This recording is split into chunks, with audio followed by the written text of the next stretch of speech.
stranger rides into town carrying his dead mother's letters and a 20-year-old lie that could destroy the most powerful family in Copper Hollow. He came looking for a grave. She gave him a reason to stay alive.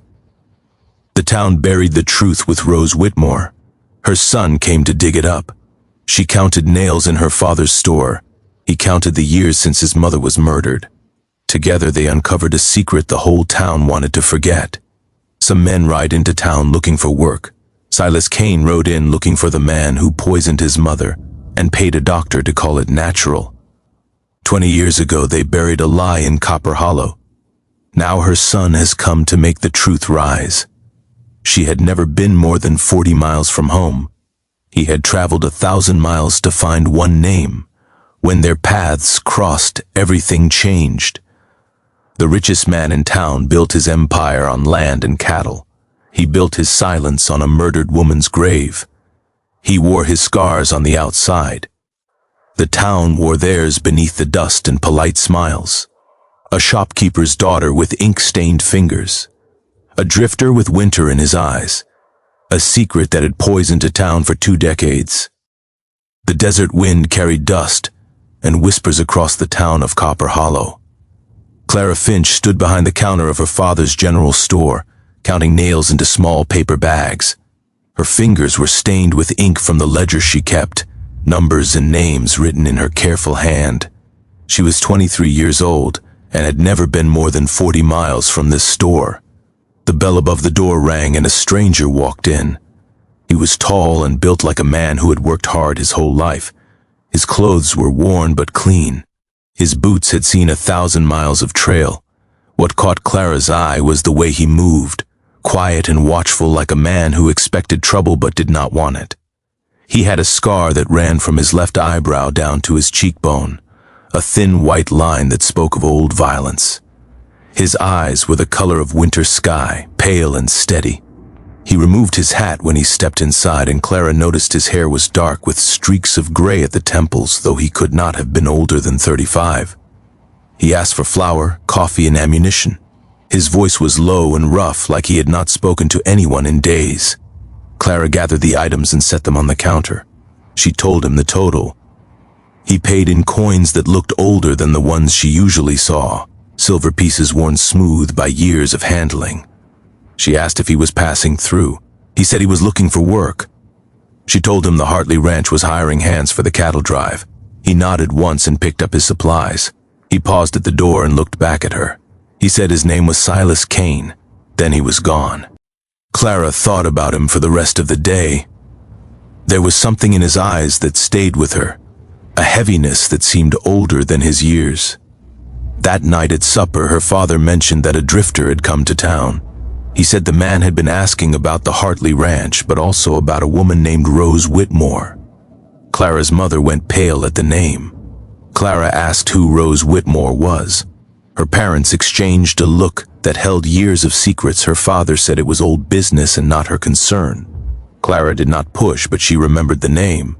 3 days later, Silas Cain was still in Copper Hollow. He had taken a room at the boarding house and found work at the livery stable. Clara saw him in the mornings when she opened the store. He would walk past with his head down, hands in his pockets, moving like a man who carried invisible weight. One morning she stepped outside and called to him. She asked if he had found what he was looking for. He stopped and turned. His eyes met hers, and for a moment she saw something crack in his careful stillness. He said he was still looking. She asked if she could help. He studied her face for a long moment. Then he said Rose Whitmore was his mother and she had died in this town 20 years ago. He said he came to find out why. Clara felt the ground shift under her feet. She knew the Whitmore name now. Everyone in Copper Hollow knew it, though no one spoke it aloud. Rose Whitmore had been murdered in the winter of 1873. The killer was never found. The case had gone cold and the town had buried the memory along with the woman. Clara told Silas she would help him. She did not know why she said it. Something in his broken stillness called to something in her own quiet heart. They began to meet in the evenings after the store closed. Clara brought old newspapers from the storage room behind the counter. She brought her father's ledgers from the year Rose died. She brought her own sharp mind and her hunger for a story bigger than counting nails. Silas brought his mother's letters, yellow and fragile, written in a hand that slanted like wind-bent grass. Rose had written to her sister about a man who frightened her. She never named him. She only said he was powerful and that he would not let her go. Clara and Silas traced the letters and the dates. They found that Rose had worked as a seamstress for the wealthy families in town. She had been beautiful according to the old photographs, dark-haired and delicate with eyes that held fire. She had caught the attention of someone who saw her as a prize to be won.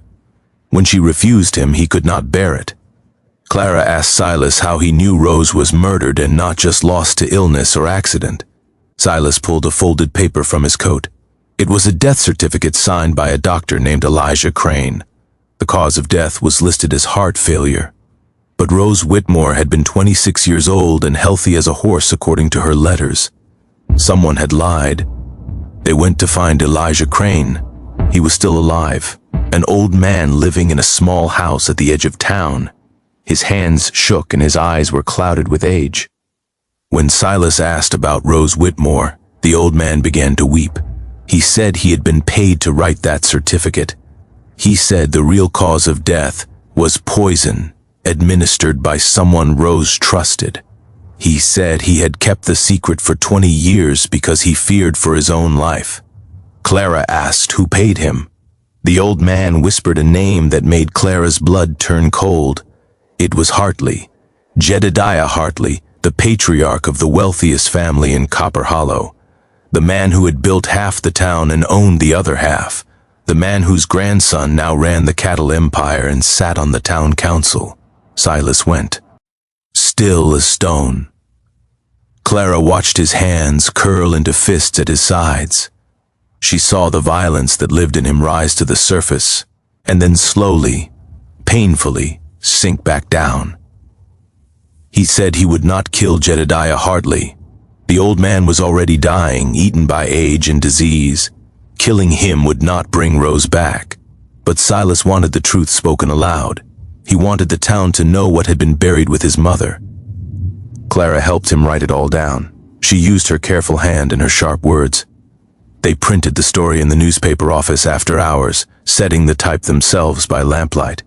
When the morning edition hit the streets, Copper Hollow erupted. Jedediah Hartley denied everything from his sickbed. His grandson threatened Silas with violence. The sheriff came to the boarding house with questions, but Elijah Cain had signed a confession before he died in his sleep that very night, as if the unburdening had finally let him go. The truth was out, and it could not be taken back. Silas stood in the cemetery a week later looking at a headstone that had been unmarked for 20 years. Clara had paid for the new stone from her own savings. It read, Rose Whitmore, beloved mother, lost but not forgotten. Silas touched the letters with his rough fingers. He did not weep, but Clara saw the way his shoulders shook. She stood beside him and said nothing because there was nothing to say. When he turned to leave, Clara walked with him. She asked what he would do now. He said he did not know. He said he had spent half his life searching for this answer, and now that he had it, he did not know what came next. Clara took his hand, her ink-stained fingers wrapped around his scarred and calloused palm. She said he could stay. She said Copper Hollow needed men who told the truth even when it hurt.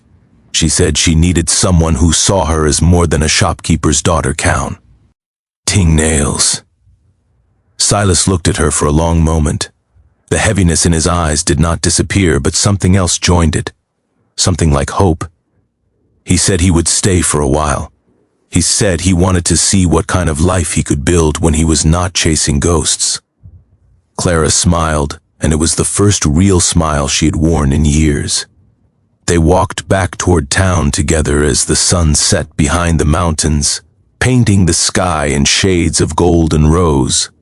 The wind still carried dust and whispers, but now it carried something else too. It carried the beginning of something new,